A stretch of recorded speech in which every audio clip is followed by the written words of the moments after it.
ভাই আমার নামটা খাতায় আছে কিনা, আমার নামটা মুনাফিকের খাতায় আছে কিনা? কোন মানুষ এমন একজন মানুষ যেই মানুষ সম্পর্কে নবী বলেন আমার পরে যদি কেউ নবী হতো হযরত ওমর হইতো, ওই মানুষটাই ঘুরে আর কয় দেখেন আমার নামটা মুনাফিকের খাতায় আছে কিনা। শুধু তাই নয়, হযরত হানজালা রাদিয়াল্লাহু তাআলা কেমন সাহাবী, এমন একজন সাহাবী যেই দিন কানে শুনছিলেন নবী আমার উহুদের ময়দানে শহীদ, বাদান তিনি বিবির সাথে মোজামেআত করেছেন, বিবির সাথে সহবাস করেছেন, ওই সময় কানে গেছে নবী নাই রে আমার।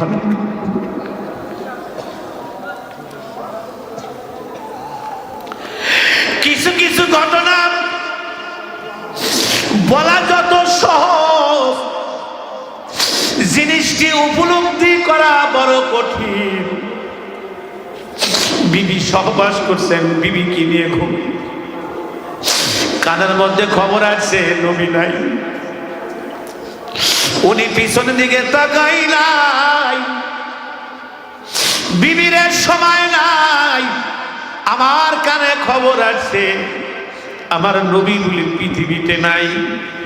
কিতাবে লেখেন এমন একজন সাহাবী যিনি শাহাদত বরণ করার পরে বাদানদের সাহাবীদের লাশগুলি পড়ে আছেন, যারা আল্লাহ রসুলের প্রেমে পড়ে নিজের তাজা রক্ত জমিনে ঢেলে দিয়েছেন। এমনও সাহাবী রে বাবা, তাদের রক্তগুলি পাথর বেয়ে বেয়ে বেয়ে বেয়ে চলতেছেন, শত শত লাশ পড়া দেখা যায়। বাজান আল্লাহর নবী সাহাবী হযরত হানজালাও শহীদ, বিবিও দৌড়ায় আসছেন, আল্লাহর নবীকে ডাক দিয়ে বলেন নবীজি আপনার কাছে একটা ফরিয়াদ নিয়ে আসছি। কি তোমার ফরিয়াদ? বলে হুজুর আমার স্বামী জিহাদের প্রান্তরে আসছে, এমন অবস্থায় আসছে হুজুর আমার স্বামী, আমরা তো জানি যারা দিনের জন্য শহীদ হয় এদের জন্য কোনো গোসল নাই, ওই অবস্থায় বাদান জানাজা করিয়ে কবরে রাখার বিধান যারা শহীদ বাবা। উনি বলতেছেন হুজুর আমার বিবি আমার স্বামীকে এই অবস্থায় আপনি কবরে রাখবেন না, একটু মেহেরবানি করে আপনি একটু গোসল করান, কারণ তিনি গোসল ফরজ ছিল তার উপরে। এই অবস্থায় তিনি চলে আসছেন যুদ্ধের ময়দানে। আমার নবী পাগল হয়ে গেছে, কোথায় হানজালার লাশ, তোমরা একটু খোঁজো। এই দিকে যায় ওই দিকে যায়, হানজালার লাশ পাওয়া যায় না। হানজালা বাবাজান নবী বড় পেরেশান, খবর আসলো ইয়া রাসূলুল্লাহ আপনার হানজালা তো দুনিয়ায় নাই, আপনার হানজালাকে ফেরেশতারা গোসল করায়। যেই মানুষটাকে স্বয়ং ফেরেশতা গোসল করায়, ওই মানুষটা নবীজির কাছে এসে বলে ইয়া রাসূলুল্লাহ আমার মনে হয় আমি মুনাফিক হয়ে গেছি, আমার মনে হয় ঈমান নাই, আমি মুনাফিক হয়ে গেছি। নবী আমার কয় কেন এই কথা বলতেছো কেন? বলে ইয়া রাসূলুল্লাহ যখন আপনার কাছে আসি তখন আমার দিল ভালো লাগে, মনে হয় আমি জান্নাত দেখতেছি। ইয়া রাসূলুল্লাহ যখন আপনার কাছ থেকে চলে যাই আমার মনে হয় আমার ঈমানটা চলে গেছে, আমি মনে হয় মুনাফিক হয়ে গেছি। আমার নবী কয় এটা তো ভালো একটা গুণ, নিজেকে খুব অপরাধী মনে করা।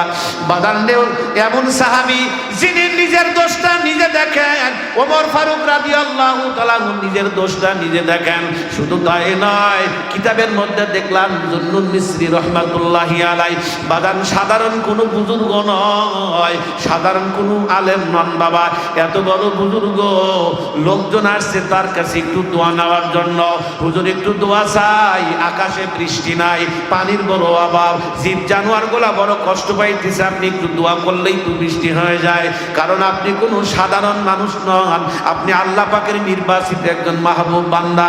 হুজুর আপনি একটু আল্লাহর কাছে দোয়া করেন। হুজুর চোখের বাড়ি ছেড়ে দিয়া বলতেছে বাজার বৃষ্টি না হওয়ার কারণ আমার বুঝে আসছে, আমার মনে হয় আমার মতো গুনাহগার এই গ্রামে আছে দেখি বৃষ্টি হচ্ছে না, এই গ্রাম থেকে আমাকে চলে যাওয়া দরকার, আমার মতো পাপী মানুষ আছে দেখি বুঝি আল্লাহর রহমতের দরজা বন্ধ হয়ে গেছে। বাদান এত বড় বুজুর্গ তারপরেও নিজেকে কত বড় বাদান তুচ্ছতা ছিল মনে করে, কারণ সবচাইতে জ্ঞানী তিনি নিজের দোষটা আগে নিজে দেখেন, এরাই হলো জ্ঞানী। ও আমার বন্ধুগণ, শুধু এইরকমই নয়, সাহাবী হযরত ওমর ফারুক রাদিয়াল্লাহু তাআলা আনহু উবাই ইবনে কাব রাদিয়াল্লাহু তাআলা আনহুকে বলতেছেন, ভাই দেখেন তো আমার মধ্যে কোনো দোষ আছে নাকি। আবার বলেন, আবার বলেন, আবার বলেন। ও ভাই দেখেন তো আমার মধ্যে কোনো দোষ আছে নাকি, একটু দোষটা ধইরা দেন ভাই। ওমর ফারুক রাদিয়াল্লাহু তাআলা আনহু উবাই ইবনে কাব রাদিয়াল্লাহু তাআলা আনহুকে বলতেছে, ও ভাই মনে হয় আমার কোনো দোষ আছে, দেখেন তো আমার কি কি ভুল আছে, একটু ধইরা দেন তো। কোন তো ভাই এরকম মানুষ কই পাইবেন এখন? ও ভাই আমার কি কি ভুল আছে আমাকে একটু ধইরা দেন। ও ভাই তাকওয়া কি জিনিস আমাকে শিক্ষা দেন।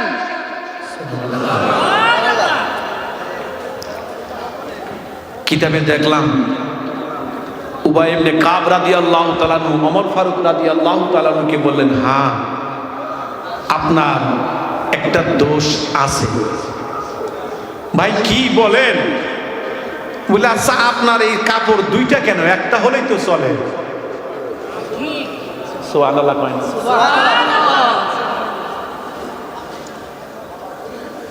একটা হলেই তো চলে, দুইটা কে? আমারই তো মনে আছে 20-25টা। আর অর্ধ জাহানের বাদশা তার জুব্বা, তাও ছেলেকে এক টুকরা কাপড় হাদিয়া দিয়েছিল, উনিও পেয়েছিল। ছেলেটাও হয় না, ওনারটাও হয় না। ছেলে দেখলো বাবার কে আমি হাদিয়া দিব, ছেলেটা হাদিয়া দিয়া দুইটা জোড়া লাগাইয়া একটা জুব্বা। সুবহানাল্লাহ কইলেন না? এটা কি দোষ হইল? উবাই ইবনে কাব রাদিয়াল্লাহু তাআলার নজরে এটাও দোষ, আপনার কাপড় দুইটা কে? কারণ মৃত ব্যক্তির চেয়ে জীবিতদের কাপড় বেশি প্রয়োজন, আপনার দুইটা হবে কেন? চিন্তা করা যায়। তাদের আল্লাহ ভীতি, তাদের খোদা ভীতি কেমন ছিল। মাওলানা কাসেম নানুতুবি রহমাতুল্লাহি আলাইহি একই ছিলেন। ওনার একটা লুঙ্গি ছিল, জুব্বা ছিল, রুমাল ছিল। আমি কেতাবে পড়েছি উনি যখন কোনো জায়গায় যাইতেন, যখন উনি পানি দেখতেন গামছা পরতেন, লুঙ্গি খুলতেন, ওই পারে গিয়ে লুঙ্গি পরতেন, গামছা ঝাঁকি দিয়ে কাঁধে নিতেন। মাওলানা কাসেম নানুতুবি, এই ছিল তাদের জিন্দেগি, এই ছিল জিন্দেগি। বয়ান আমার লম্বা হবে না, শেষ। অন্যদিকে একটু রওনা দিব। বাজান বলার আগে শেষ কথাটা বলে এখান থেকে বিদায়। আলোচ্য বিষয় একটাই, বাজানদের সবসময় নিজেকে মানুষ করার তালাশে থাকা। এখন ফিতনার জামানা, চতুর্দিকেই গুনার প্রতিযোগিতা, প্রতিহিংসার প্রতিযোগিতা। আপনাদের সন্তান হিসেবে পায়ে ধরি, আপনাদের হাতে ধরি, আমার জন্য দোয়া করেন, আমিও আপনাদের জন্য দোয়া করি। কারণ মৃত্যু এমন এক জিনিস, যার ঘরে একবার আসে সে খালি ফিরে যায় না। ওই দিন দেখেছেন এক বক্তা বয়ান করতে করতে করতে করতে কোরআনের পুরি সে মারা গেছে, তেজেই মারা গেছে। বলা যায় না কখন কোন জায়গায় লাশ হয়ে থাকে, এটাও বলা যায় না। আমার মতে এখন বুদ্ধিমানের কাম হলো সকল কিছুকে পিছে রাখেন, ফাফিরু ইলাল্লাহ, আল্লাহর দিকে দৌড়াই, চলেন যাই, আল্লাহকে পাওয়ার তালাশে থাকি, খাঁটি মুমিন হইয়া কবরে যাওয়ার তালাশে থাকি। ওই দিন থেকে আমার দিলের মধ্যে লাগছে, যেই দিন উজানি হজরতের সাথে ঢাকাতে আমি প্রোগ্রাম করেছিলাম, ওনার আগে বয়ান করতেছি, হাজার হাজার মানুষ। আমি ঘরে যায় বলছি, হুজুর আজকে মাহফিলে হাজার হাজার মানুষ, হাজার হাজার লোক হইছে, হাজার হাজার লোক হইছে। হুজুর আমার পিঠে হাত রেখে কয় সাইফি রে, হাজার হাজার লোক ঠিকই হইছে, তবে মানুষ কম কম হইছে। কথা বোঝেন নাই? লোক ঠিকই হইছে, মানুষ কম হইছে। আমি তো বুঝা ফেলছি হুজুর কি বলতে চায়। হুজুরের হাতটা আমি বুকের মধ্যে নিয়ে আমি বলছি, হুজুর আমি কি মানুষ হইছি নাকি? হুজুর আমারে কয় চেষ্টা করো, ওই দিন থেকে আমিও শিওর হয়েছি, আমিও মানুষ হই নাই। যদি আমি মানুষ হইতাম তাহলে তো হুজুর বলতো হ্যাঁ তুমিও মানুষ। বক্তা হলেই মানুষ নয়, সুন্দর আলোচনা করলে তাকে মানুষ বলে না। যেই দিন মরহুম মাওলানা আব্দুল কাদের সিদ্দিক রহমাতুল্লাহ আলাইহি দুনিয়ার থেকে বিদায় নিলেন, খুব নির্কৃতি সন্তান। খবর আসলো সাইফিরে সিদ্দিকী সাহেব নাই, তাড়াতাড়ি আসো, পরিষদের সভাপতি কে হবে নির্বাচন করতে হবে। খবর পাইয়া দৌড়াইয়া গেলাম, ভাই আমার কাদের সিদ্দিকী দুনিয়ায় নাই। আমি আর ইনায়তুল সিনিয়র মাদ্রাসার প্রিন্সিপাল মাথার কাছে বসলাম, যাইয়া দেখি খাটের পুর থেকে নামাইয়া একটা পাটির উপরে শোয়া রাখছে, মাথার নিচে বালিশও নাই। আমি হালকা কপালে চুমা দিয়ে আমি কাঁদতেছি, আর সিদ্দিকী সাহেবের কানে কানে বলতেছি, ও ভাই আপনি না কত মাহফিলে যাইতেন, কতজন না আপনারে বাতাস দিত, কতজন না চায়ের দাঁড়ায় থাকতো। ভাই আপনি কোন মাহফিলে গেলে আল্লাহ, আপনি কোন মাহফিলে গেলে কত মানুষ না আপনার ভালো মন্দ খাওয়াইতো, কত মানুষ না আপনার আদর করতো। ও ভাই আজকে আপনি কাঠ বানাইছেন, এত সুন্দর একটা গদ বানাইছেন, আপনার বালিশ কই, আপনার মাথার বালিশ কই গেল? ও ভাই আপনি এইভাবে শুয়ে আছেন কেন? বোঝা গেল বাবারে, আল্লাহু আকবার, এই মাথার বালিশ একদিন মাথার নিচ থেকে সরে যাবে, খাটটাও আপনা আপনি সরে যাবে। দুনিয়ার যাদেরকে আপন মনে করি, এই আপন মানুষগুলো একদিন ভাগিয়ে যাবে। আল্লাহু আকবার। মাওলা বলছে, ইয়াউমা ইয়াফিরুল মারউ মিন আখিহি ওয়া উম্মিহি ওয়া আবিহি ওয়া সাহিবাতিহি।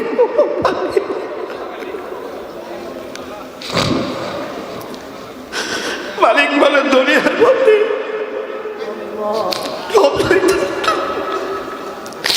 দুনিয়ার মধ্যে 5 শ্রেণীর মানুষ বড় আপন, বেটা বেটি, মা বাবা, স্ত্রী। রব বলেন এমন একটা দিন আসবে এরাও তোমার কাছ থেকে ভাগিয়ে যাইবে, একটা নেকির জন্য পিছনে পিছনে দৌড়াইবে, এরাও তোমার কাছ থেকে ভাগিয়ে যাইবে, কোনো খবর থাকবে না। এই জন্য আব্বা জানে না, আমি আপনাদের সন্তান হিসাবে আপনাদের 2টা পা ধরি, যদি বলেন নিচে আইসা পা ধরেন আমি তাও রাজি আছি। আল্লাহু আকবার। আসেন আসেন আসেন আসেন, চলেন আপনিও তওবা করেন, আমিও তওবা করি, তওবা করে সব কিছু বাদ দিয়া মাওলার দিকে রওনা দেন। আল্লাহু আকবার। কবরের দিকে রওনা দেন। আল্লাহ পাক আমাকেও তৌফিক দেন, আপনাকেও তৌফিক দান করেন। 2 কানা হাত কে শুনবে? আজকে যেমন চিৎকার পাচ্ছেন শহীদ, বীর শহীদ হাদির মা, আজকে যে চিৎকার, তার এই আত্মচিৎকার কে শুনবে? আমাদের এ কথা কে বুঝবে? জানি না কে ক্ষমতায় আসবে, আল্লাহ কাকে নিয়ে আসবে এটা জানি না।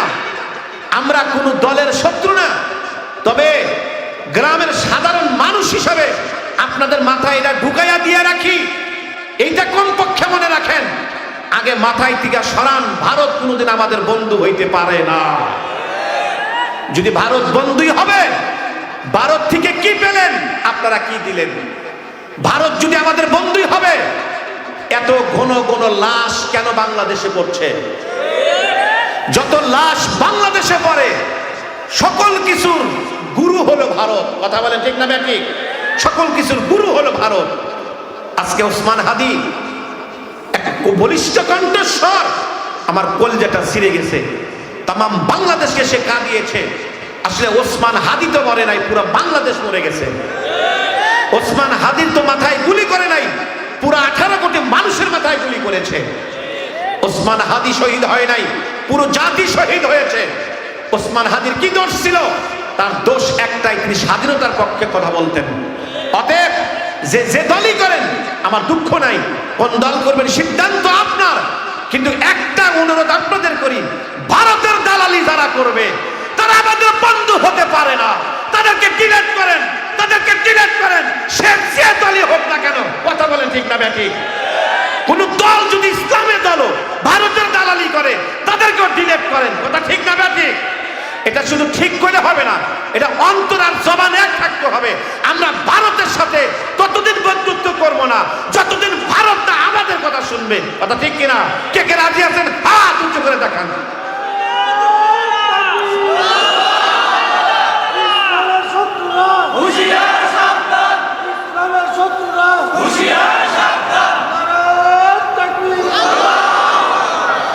আল্লাহ পাক আমাদের এই ভুজটা কমপক্ষে দান করেন, জোরে বলেন আমিন।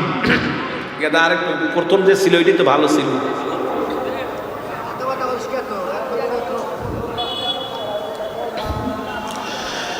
তাহলে কেমন বাদশা?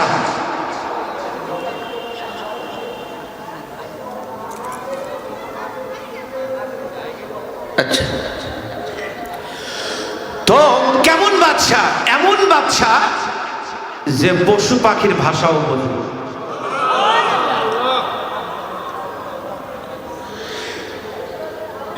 ন্যায় বিচারক বাদশা, আল্লাহর ছায়া শুরু। শান্তি পাবো না তো, তবে আল্লাহর কাছে দোয়া করি আল্লাহ যেন আমাদের শান্তি দান করেন। আর একটু জোরে বলেন আমিন। সুলাইমান আলাইহিস সালাতু ওয়াস সালাম এই কথা শুনেই উনি একটা হাসি দিলেন। সুবহানাল্লাহ বলেন। হাসি দিয়া বলেন, উনি বলতেছেন আল্লাহু আকবার।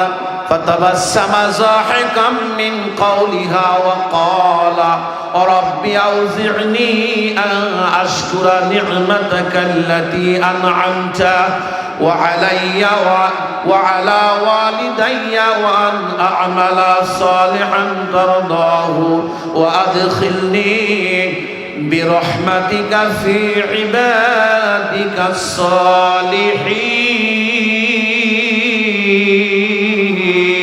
সালিহিন। উনি মিষ্টি হাসি দিলেন। মিষ্টি হাসি দিয়া প্রথম আল্লাহর শুকরিয়া আদায় করলেন। আল্লাহ আমাকে যে নিয়ামত দিয়েছেন, আমার বাবাকে যে নিয়ামত দিয়েছেন, আপনি আমারে তৌফিক দান করেন আমি যেন আপনার নিয়ামতের শুকরিয়া আদায় করি। জোরে জোরে বলেন সুবহানাল্লাহ। তাহলে কোনো নিয়ামত পাইলে আমাদের তাৎক্ষণিক প্রয়োজন কার শুকরিয়া আদায় করা?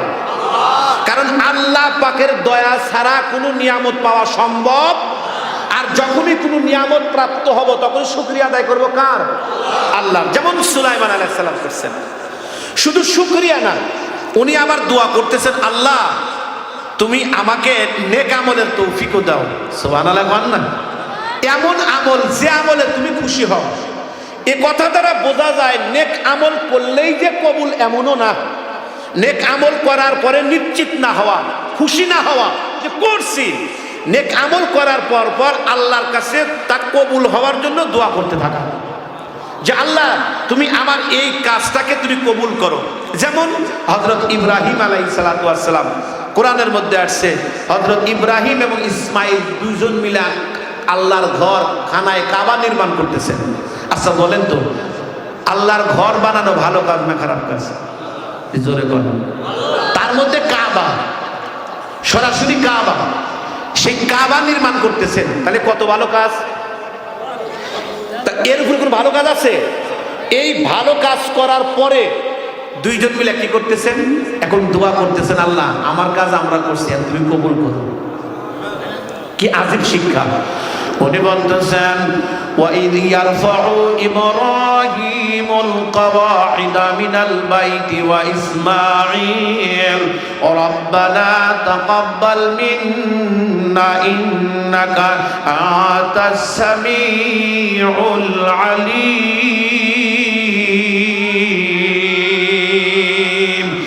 আল্লাহ আমাদের কোনো যোগ্যতা নাই, দুই বাপ বেটা মিলা একটু কাজ করলাম, আল্লাহ কাজটা তুমি কবুল করে নাও।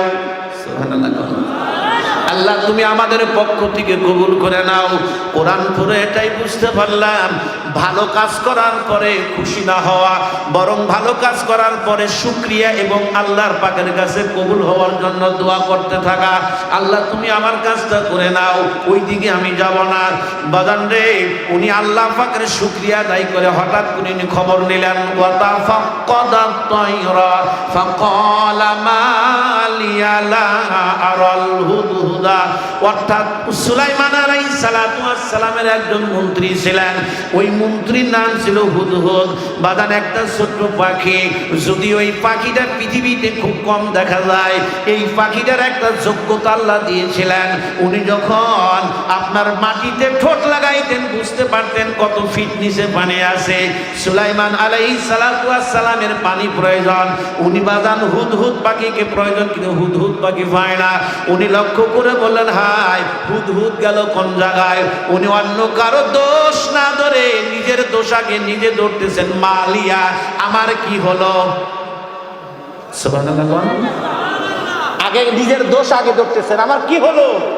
আমি দেখি না কেন? আমার কি হলো? কোরআনের এটা শিক্ষা, সবচাইতে জ্ঞানী সে, সবচাইতে ভালো সে যে নিজের দোষটা আগে ধরে। সুবহানাল্লাহ, এটা জোরে বললেন না? নিজের দোষ আগে খোঁজে। আমাদের সমাজের মধ্যে এমন মানুষ আমরা আছি না নাই? নিজের বস্তা বস্তা, কিন্তু পরের বদনাম কথা কয় না, কথা কয় না। এরকম বদনাম বেশি হয় চায়ের স্টলে। নাকি আপনাদের জানামতে এমন চা স্টল পাইছেন যে জায়গায় জেকের নিয়মিত হয়?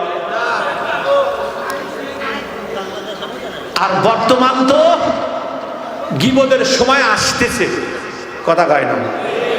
চা খাবে আর গীবত হবে।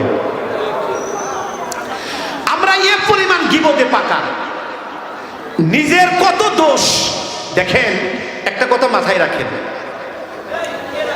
এমন এক সময় আল্লাহর রাসূল দুনিয়াতে আসলেন, মক্কা নগরীতে আসলেন, যে সময় পুরা জাতি ছিল অন্ধকারে নিমজ্জিত। পুরা সমাজ ব্যবস্থা অন্ধকার। আল্লাহ রাসূল একা। কিভাবে, কোন সিস্টেমে, কোন নিয়মে পুরা আরব সমাজকে আলোকিত করলেন, এটা তো বোঝার ব্যাপার। আমি আল্লামা তকি উসমানী হাফিজাহুল্লাহর একটা কিতাব মোতালা করে আমি একটু গবেষণা করলাম। এই চিন্তাটা আমি করলাম যে বাংলাদেশ এমন একটা দেশ যেটা পৃথিবীর দ্বিতীয় মুসলিম কান্ট্রি, আমরা যেটা জানি, যে জায়গায় 95% মানুষ মুসলিম, এরপরে পীরের খানকা, এরপরে মাদ্রাসা। আজকে খবর নিলাম শুধু বেলকুচি থানাতেই 145টা কওমি মাদ্রাসা। কয়টা মাদ্রাসা? 145টা কওমি মাদ্রাসা। আমাদের এনায়েতপুর থানাও যদি গোনাফেরা করেন হারে কম হবে না, এত মাদ্রাসা। তাবলীগ জামাতের বিশ্ব ইজতেমা, শত শত পীর মাশায়েখ, প্রতিদিন ওয়াজ মাহফিল, এত দিনের চর্চা। তারপরেও দিন যত যায় লাশ ততই পড়ে। এমন কোনো গুনাহ নাই, এমন কোনো অন্যায় নাই, এমন কোনো অবিচার নাই যে আমাদের দ্বারা হয় না। কারণ কি? এত কিছু হওয়ার পরে এত অন্ধকার কেন? কেন? আর নবীজি মাত্র একা। কারণটা কি? আল্লামা তকি উসমানী হাফিজাহুল্লাহ তার কিতাব মোতালা করে আমার এটাই জ্ঞান অর্জন হলো, নবীজির প্রথম টার্গেট ছিল আগে নিজেকে বাঁচাও, তারপরে জাতি বাঁচাও। আমরা যে সমস্ত সংগঠন আছি, যত সংগঠনই বলেন, দেখেন আজকে আপনারা রাগ করতেছেন নাকি? আমার কষ্ট হইতেছে না তো? বাংলাদেশের যত সংগঠন আছে এই দেশকে বিনির্মাণের জন্য, দেশকে উন্নয়ন করার জন্য, সেটা ইসলামিক দল থেকে নিয়ে যত দলই আপনি বলেন না কেন, সকল দলের মুখেই কিন্তু ফেরেশতার মতো কথা। এখন আমি মনে ভুল কইলাম? সব দলের মুখে ফেরেশতার মতো কথা না? একেবারে চা পান করে এসে কথা কয়, যাতে গলায় না ঠেকে।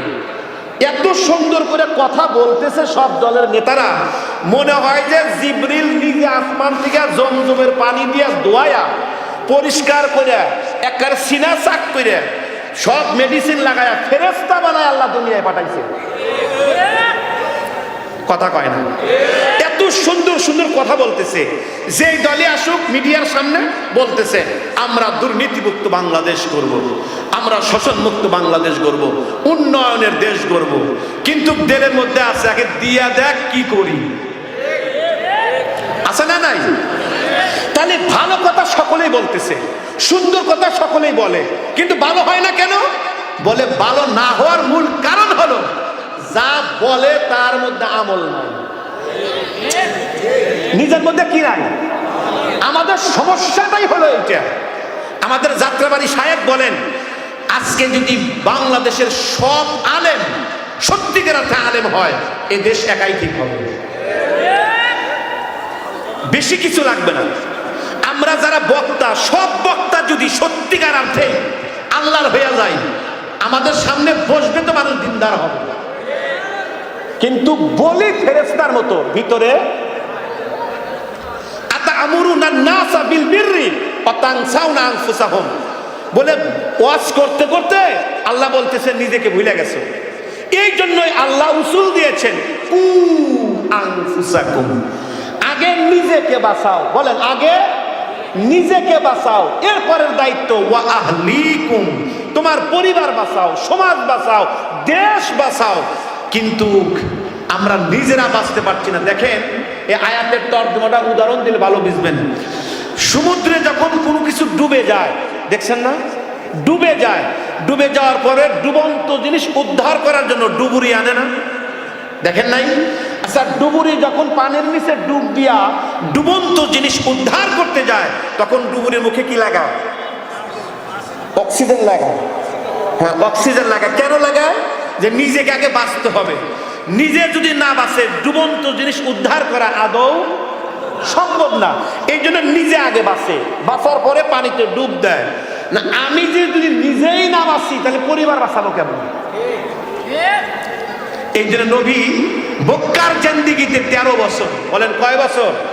13 বছর। আল্লাহ রসুল 13 বছরের জিন্দেগিতে জিহাদের আয়াত কিন্তু ফরজ হয় নাই। 13 বছরের জিন্দেগিতে নিয়ম কি ছিল? কেউ যদি মারে পিঠ পাইতে দিবা, কোনো প্রতিবাদ করতে পারবে না, হাত উঁচু করতে পারবে না, তলোয়ার ধরতে পারবে না, শুধু খাইবা, শুধু খাইবা। বেলাল রাদিয়াল্লাহু তাআলা আনহুকে যখন বালির ভিতরে শোয়াইয়া বুকে পাথর দিয়া আঘাত করতেছে আর উনি বলতেছে আহাত। আচ্ছা প্রতিবাদ করা কি ক্ষমতা ছিল না? আরে ভাই একজন মানুষ যদি নাও পারে তারপরে কম পক্ষে তো প্রতিবাদ করার মতো একটু শক্তি থাকে, একটু গালাগালি করার মতো তো শক্তি থাকে, থাকে না? এরা উনি শেখ, উনি আহাত আহাত বলতেছেন, কোনো প্রতিবাদ নাই। কেন? আল্লাহ রসুল আগে লোক তৈরি করতেছেন যে এমন কিছু লোক তৈরি করব পরবর্তীতে এরা যে জায়গায় যাবে সে জায়গায় কাজ হবে।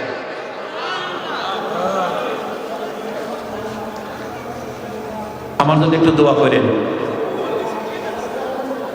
কষ্ট করি আমি তো জানি আমার কোন কোন জায়গায় ভুল আমি জানি না, আপনার কোন কোন জায়গায় ভুল আপনি জানেন না। সবাই জানি কার কি ভুল। আল্লাহ যেন এই ভুল থেকে আমাদেরকে বাঁচার তৌফিক দান করেন। ভাই একটা কথা শোনেন, সাহাবায়ে কেরামের চাইতে উত্তম জামাত আর নাই। সাহাবায়ে কেরামের আল্লাহর নির্বাচিত বান্দা এরা। একটু দেখেন অবস্থাটা কি। নিজের খবরটা আগে নিজে নিতেন। আপনারা জানেন খলিফাতুল মুসলিমিন যিনি অর্ধ জাহানের বাদশা ছিলেন, নাম ছিল হযরত ওমর ফারুক রাদিয়াল্লাহু তাআলা আনহু। সাধারণ কোনো মানুষ না, যেই মানুষটা সম্পর্কে আল্লাহর রাসূল নিজে বলছেন লাউ কানা বাদি নাবিয়ান লাকানা উমর, যদি আমার পরে কোনো নবী আসতো তাহলে সেই মানুষটা হতো ওমর। সুবহানাল্লাহ বলেন না? আচ্ছা বলেন তো রাসূল যার সম্পর্কে এত গুরুত্বপূর্ণ কথা বললেন, আচ্ছা লোকটা কত বড় দামি, জান্নাতের সার্টিফিকেট পাইছেন হাতে, সেই মানুষটার কথা আমি আপনাদেরকে বলতেছি। ওই সময়ে আল্লাহ রাসূল সাহাবী হুযায়ফা ইবনুল ইয়ামান রাদিয়াল্লাহু তাআলা আনহু ওনার হাতে মুনাফিকদের একটু লিস্ট দিয়েছিলেন, মুনাফিকদের লিস্ট। কে কে মুনাফিক এটা ওমর ফারুক রাদিয়াল্লাহু তাআলা আনহু কানে গেছেন। যে আল্লাহর রাসূল তার কাছে জমা দিয়েছেন নামের লিস্ট মুনাফিক। ওমর বলে ভাই খাতাটা একটু দেখান, নামটা বলেন, ওমরের নামটা আপনার খাতার মধ্যে আছে কিনা?